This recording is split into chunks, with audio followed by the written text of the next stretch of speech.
ಏಳನೇ ತರಗತಿ ತಿಳಿ ಕನ್ನಡ ಪದ್ಯಭಾಗ 8 ಶ್ರಾವಣ ಬಂತು ಕಾಡಿಗೆ ಪ್ರಶ್ನೋತ್ತರಗಳು.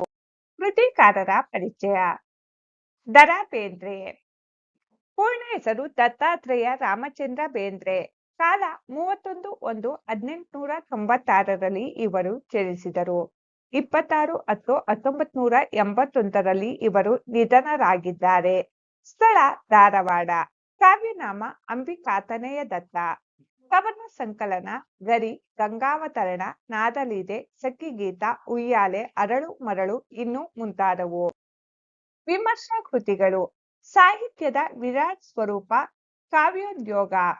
ನಾಟಕಗಳು ದೆವ್ವದ ಮನೆ, ನಗೆ ಹೊಗೆ ಇನ್ನೂ ಮುಂತಾದವು. ಪ್ರಶಸ್ತಿಗಳು. ಗೌರವ ಡಾಕ್ಟರೇಟ್, ಕೇಂದ್ರ ಸಾಹಿತ್ಯ ಅಕಾಡೆಮಿ ಬಹುಮಾನ ಮತ್ತು ಫೆಲೋಶಿಪ್, ಪದ್ಮಶ್ರೀ ಪ್ರಶಸ್ತಿ, ಜ್ಞಾನಪೀಠ ಪ್ರಶಸ್ತಿ ಪಡೆದಿದ್ದಾರೆ.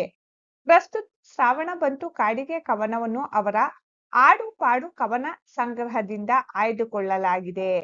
ಪ್ರಶ್ನೆಗಳು. ಮುಖ್ಯ ಪ್ರಶ್ನೆ 1. ಕೆಳಗಿನ ಪ್ರಶ್ನೆಗಳಿಗೆ ಒಂದು ವಾಕ್ಯದಲ್ಲಿ ಉತ್ತರಿಸಿರಿ. ಪ್ರಶ್ನೆ 1. ದರಾ ಬೇಂದ್ರೆಯವರ ಅಂಕಿತ ನಾಮವೇನು? ಉತ್ತರ. ದರಾ ಬೇಂದ್ರೆಯವರ ಅಂಕಿತ ನಾಮ ಅಂಬಿಕಾತನಯ ದತ್ತ.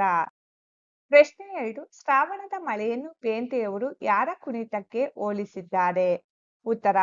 ಶ್ರಾವಣದ ಮಳೆಯನ್ನು ಬೇಂದ್ರೆಯವರು ರಾವಣ ಕುಣಿತಕ್ಕೆ ಹೋಲಿಸಿದ್ದಾರೆ. ಪ್ರಶ್ನೆ 3. ಶ್ರಾವಣದ ಬಿರುಗಾಳಿಯು ಯಾವ ರೂಪ ತಾಳಿದೆ ಎಂದು ಬೇಂದ್ರೆಯವರು ಹೇಳಿದ್ದಾರೆ? ಉತ್ತರ. ಶ್ರಾವಣದ ಬಿರುಗಾಳಿಯು ಭೈರವನ ರೂಪ ತಾಳಿದೆ ಎಂದು ಬೇಂದ್ರೆಯವರು ಹೇಳಿದ್ದಾರೆ. ಪ್ರಶ್ನೆ 4. ಶ್ರಾವಣದ ಸಂದರ್ಭದಲ್ಲಿ ರವಿ ಕಾಣದಿರಲು ಕಾರಣವೇನು? ಉತ್ತರ.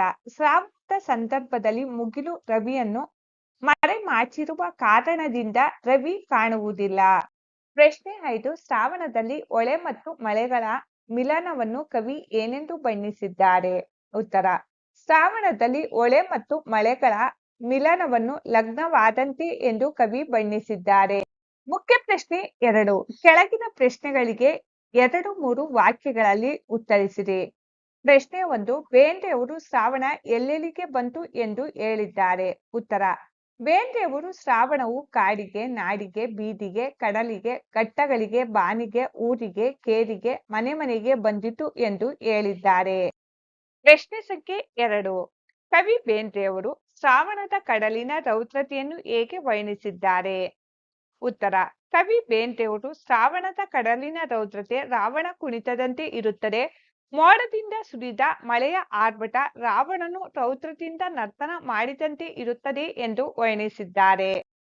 ಪ್ರಶ್ನೆ ಸಂಖ್ಯೆ 3. ಘಟ್ಟಕ್ಕೆ ಬಂದ ಶ್ರಾವಣ ಉಂಟು ಮಾಡಿದ ಪರಿಣಾಮವೇನು? ಉತ್ತರ. ಶ್ರಾವಣ ಘಟ್ಟಕ್ಕೆ ಬಂದಾಗ ಹಸಿರು ಹಾಸಿದಂತೆ ಕಾಣುತ್ತದೆ. ಆ ದೃಶ್ಯ ಘಟ್ಟಕ್ಕೆ ಪಟ್ಟಾಭಿಷೇಕ ಮಾಡಿದಂತೆ ಕಾಣುತ್ತದೆ. ಪ್ರಶ್ನೆ 4. ಕವಿಗೆ ಶ್ರಾವಣದಲ್ಲಿ ಹೊಳೆ, ಮಳೆ ಹಾಗೂ ಭೂಮಿಗಳು ಹೇಗೆ ಕಾಣಿಸಿದವು? ಉತ್ತರ. ಕವಿಗೆ ಶ್ರಾವಣದಲ್ಲಿ ಹೊಳೆ ಮತ್ತು ಮಳೆಯ ನಡುವೆ ಲಗ್ನವಾದಂತೆ ಅನಿಸುತ್ತದೆ. ಈ ದೃಶ್ಯವನ್ನು ಭೂಮಿ ತಾಯಿ ಮಗ್ಲಳಾಗಿ ನೋಡುವಂತೆ ಕಾಣಿಸಿದವು. ಪ್ರಶ್ನೆ 5. ಊರು ಕೇರಿಗಳಲ್ಲಿ ಶ್ರಾವಣದ ಸಂಭ್ರಮ ಹೇಗೆ ಕಾಣುತ್ತದೆ? ಉತ್ತರ. ಊರು ಕೇರಿಗಳಲ್ಲಿ ಶ್ರಾವಣದ ಸಂಭ್ರಮ ಮುಗಿಲು ಮುಟ್ಟುತ್ತದೆ. ಮಳೆ ಗಾಳಿ ಅಡುಸ ತರುತ್ತದೆ. ಜೋಕಾಲಿ ಜಿಗಿದ ಆನಂದವನ್ನು ತರುತ್ತದೆ. ಮುಖ್ಯ ಪ್ರಶ್ನೆ 3. ಕೆಳಗಿನ ಪ್ರಶ್ನೆಗಳಿಗೆ 7-8 ವಾಕ್ಯಗಳಲ್ಲಿ ಉತ್ತರಿಸಿ. ಪ್ರಶ್ನೆ 1. ಬೇಂದ್ರೆಯವರು ಶ್ರಾವಣದ ಪ್ರಾಕೃತಿಕ ಸೌಂದರ್ಯವನ್ನು ಯಾವ ರೀತಿ ವರ್ಣಿಸಿದ್ದಾರೆ? ಉತ್ತರ. ಶ್ರಾವಣ ಮಾಸ ಬಂತೆಂದರೆ ಮೈ ಮನಸ್ಸುಗಳು ಹಿಗ್ಗುತ್ತವೆ. ಪ್ರಕೃತಿಯಲ್ಲಾಗುವ ಬದಲಾವಣೆ ಮನುಷ್ಯನಿಗೆ ಮುದ ನೀಡುತ್ತದೆ. ಬೇಸಿಗೆ ಬಿಸಿಲ ಬೇಗೆಯಿಂದ ಬೆಂದ ಭೂಮಿ ವರ್ಷ ಋತುವಿನಿಂದ ತಂಪಾಗಿರುತ್ತದೆ. ಆಕಾಶವೆಲ್ಲ ಕಾರ್ಮುಗಿಲಿನಿಂದ ಕೂಡಿ ಸೂರ್ಯನೊಂದಿಗೆ ಸ್ಪರ್ಧೆ ನಡೆಸುತ್ತಿರುತ್ತದೆ. ಮಳೆಯ ಹನಿಗಳಿಂದ ಪ್ರಕೃತಿಯ ದೇವಿ ಮಿಂದು ನಳನಳಿಸುತ್ತಿರುತ್ತಾಳೆ. ಎಲ್ಲೆಡೆ ಹಸಿರು. ಇಂಥ ಶ್ರಾವಣ ಮಾಸದ ಮಳೆ ಕಾಡಿಗೆ, ನಾಡಿಗೆ, ಬೀಡಿಗೆ ಬರುತ್ತದೆ. ಬರುವಾಗಲೇ ಉತ್ಸಾಹ, ಸಂಭ್ರಮಗಳನ್ನು ಹೊತ್ತು ತರುತ್ತದೆ. ಇಂಥ ಶ್ರಾವಣ ಮಾಸದ ಮಳೆ ಸಮುದ್ರಕ್ಕೆ ರಾವಣ ಕುಣಿದ ತರಹ ಮತ್ತು ಶ್ರಾವಣದ ಗಾಳಿ ಭೈರವನ ರೂಪ ತಾಳಿ ಬರುತ್ತದೆ.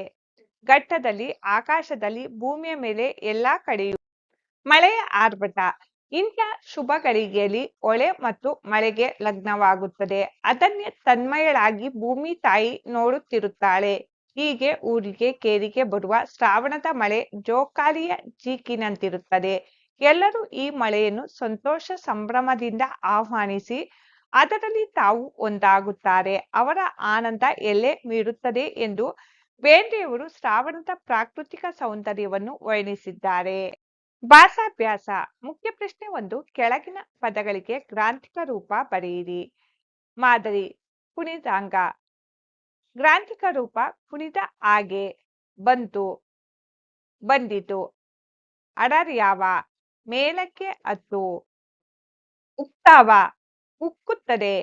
ಮರಕ್ಕ: ಮರಕ್ಕೆ. ಏರ್ಯಾವ: ಏರಿದೆ. ಒಡೆದಾವ: ಒಡೆದಿವೆ. ಅದರಾಗ: ಅದರಲ್ಲಿ. ಕೆಳಗಿನ ಪದಗಳಿಗೆ ಸಮಾನಾರ್ಥಕ ಪದಗಳನ್ನು ಬರೆಯಿರಿ. ಕಾಡು. ಸಮಾನಾರ್ಥಕ ಪದಗಳು ಅರಣ್ಯ, ವನ, ಕಾನನ. ಕಡಲು.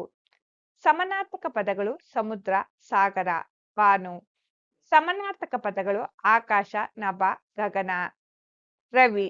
ಸಮಾನಾರ್ಥಕ ಪದಗಳು ಸೂರ್ಯ, ಆದಿತ್ಯ, ಭಾಸ್ಕರ, ನೇಸರ. ಮಳೆ. ವರುಣ, ವೃಷ್ಟಿ.